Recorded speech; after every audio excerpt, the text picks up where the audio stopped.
So today we're going to look at a 3.0 video capture card by WARRKY. It is an awesome, cool looking metallic space gray colored 4K 30 screen capturing pass-through capture card. It also does 1080p 60 frames per second recording. So that is some pretty decent features. And in the process of looking at that, we're working towards saving you a buck, because I know some of these higher end, I guess, so-called better quality capture cards are a little pricey, right? So today we're going to spend about 30 bucks. And I believe right now there's a little 10% coupon on that on Amazon. So you can save a couple of extra dollars, but we're concerned with the quality, right? So right now, if you're looking at this video, because of course you are, then this is the video capture quality of the EVGA XR1 Lite. And for all intents and purposes, I think it's a relatively decent capture card. I had to fight and fiddle with it initially to get it set up, to update the firmware, and to get past a little HDCP hiccup I had with it. And well, now it's working, and I just never removed it, and it's been serving me faithfully, recording 4K 30 as well as 1080p 60 FPS. This is the awesome capture card in all of its beauty, not very different with many of the other capture cards you see out there, but it is relatively small, like a little rectangular pack of gum. Different from a lot of the capture cards I've tested on this channel is that it has a 28-inch USB cable. That's right. And at the end of it, you have something unique here. You have a USB-C and a USB-A header here. So effectively, that would be fantastic for connecting to like a laptop, and you wanted to record and stream via a laptop. Well, you can do that with this capture card. Let's get right into it and make the switch from this EVGA XR1 Lite that you're looking at over to this new cheaper capture card. I don't know, will I make the switch permanently? We'll see what the quality is. Let's do it. And just like that, we have switched over to this particular capture card. And well, off first impressions, I'm actually looking at it here on my screen on the top left, and it looks relatively decent for 4K 30. Comparing it to the EVGA, it looks like it has just ever so slightly less contrast without actually adjusting anything on my PC or camera, just switching the input from the XR1 to the WARRKY 3.0 capture card.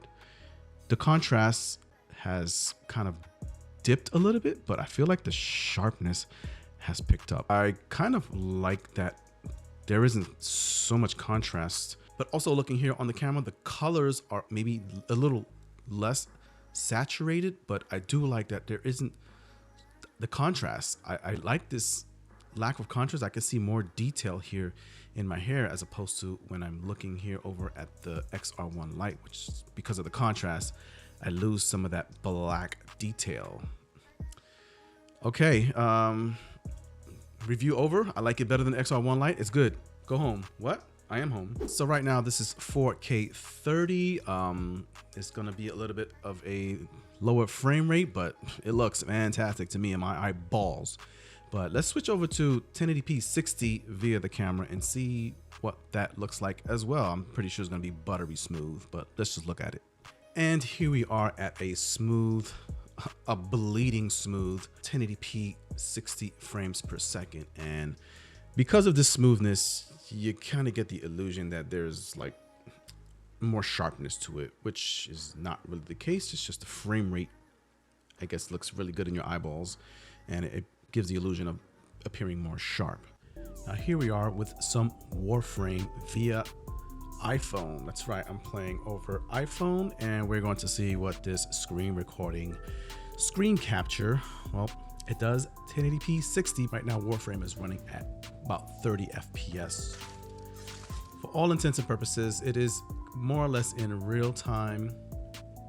So if I show you on camera here, you can see the delay is not really that, it's not hefty at all. It's very minuscule, if even noticeable. Very small, few milliseconds of delay, not much. All right, so here we are with some Call of Duty Mobile, and as you can see, the performance here is actually quite nice. So yeah, let's see what we got going on. I'm not playing with my controller, so probably a little more difficult. We're getting a nice, decent frame rate going through here. It's not bad at all. Now, the upscaling, when you actually blow it up to a 4K TV, it's a little ridiculous, actually, but for a smaller monitor, it probably would look okay.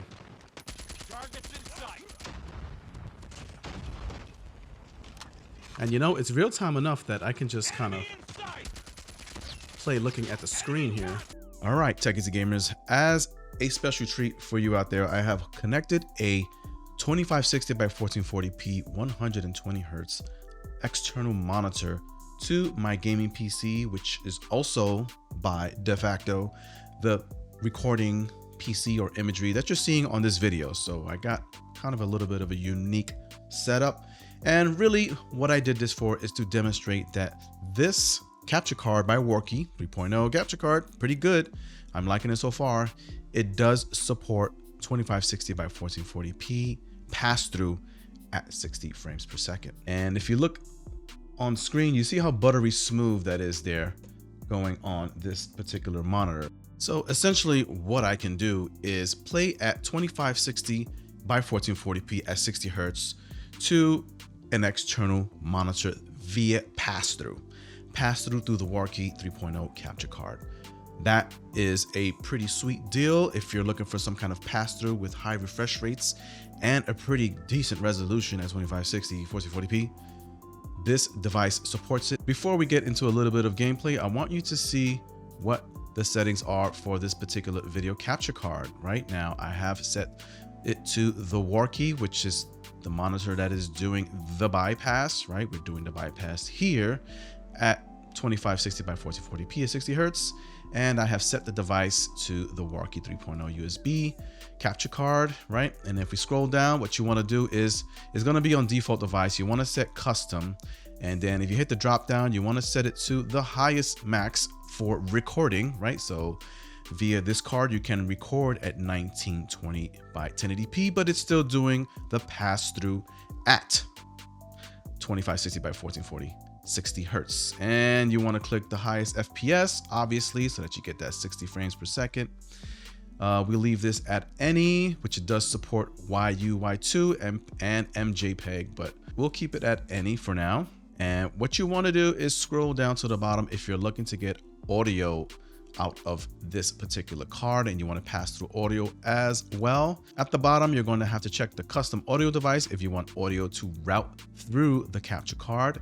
And once you select that custom audio device, you want to drop this down and choose the WARRKY 3.0 capture card. So that way you get your audio passing through it, whether it's going through the HDMI or you're going to have a pair of headphones and microphone going through the capture card itself, because it has a 3.5 millimeter jack. Now what you want to do is go over to your sound settings and make sure that you have your recording, right, on your recording tab, that you have the WARRKY right here listening, or rather the PC listening to your WARRKY 3.0 capture card. And by that, you will go over to the sound recording, you will go to digital audio interface properties, and you will go to the listen tab, and make sure you click on listen and apply. So that way it actually listens to the audio filtering through the capture card. You can see here on the little screen, we got a nice 60 hertz refresh rate playing on an external monitor, which is doing the pass through.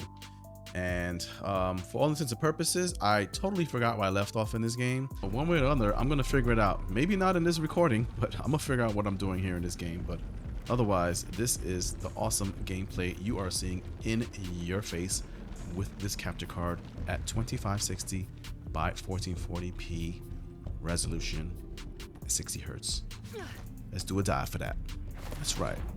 All right, Techie Gaming fam. With that, I will say that the WARRKY 3.0 capture card makes a full-fledged pass on this channel. An awesome budget, even gaming option like this when you want to do 2560 by 1440p or 1920 by 1080p pass through at 60 hertz. It supports both of those resolutions. 4K, it does it at 30 frames per second. For us budget gamers who don't really need 4K 60 uploading to YouTube or wherever else we're putting our content, this works perfectly fine. And for streaming, you're most likely probably streaming live at 1920, then 1920/60 is perfectly fine. Wow. Okay. I see you, WARRKY, with the nice tech here. If you're looking for a cheap budget device like this coming in at about 30 bucks, link in the description. This will not disappoint, especially supporting those two major resolutions, the 1920 and 2560, 60 hertz. All right. There you have it. I did this for you, takers and gamers out there. If you're looking at some of these higher end capture cards, you don't want to spend all that money, you're not looking to do 4K 60 capturing, this is a particular way to go. This is going to be my new default capture card. With that said, thanks for watching. I hope this was of some value to you. And if it was, don't forget to hit that like button, subscribe, all that good stuff for up and coming tech reviews with regards to stuff like this, microphone reviews, game reviews, maybe some gameplay. I don't know. I'm thinking about venturing into that. We'll see. And with that, I'll see you in the next awesome video. Later.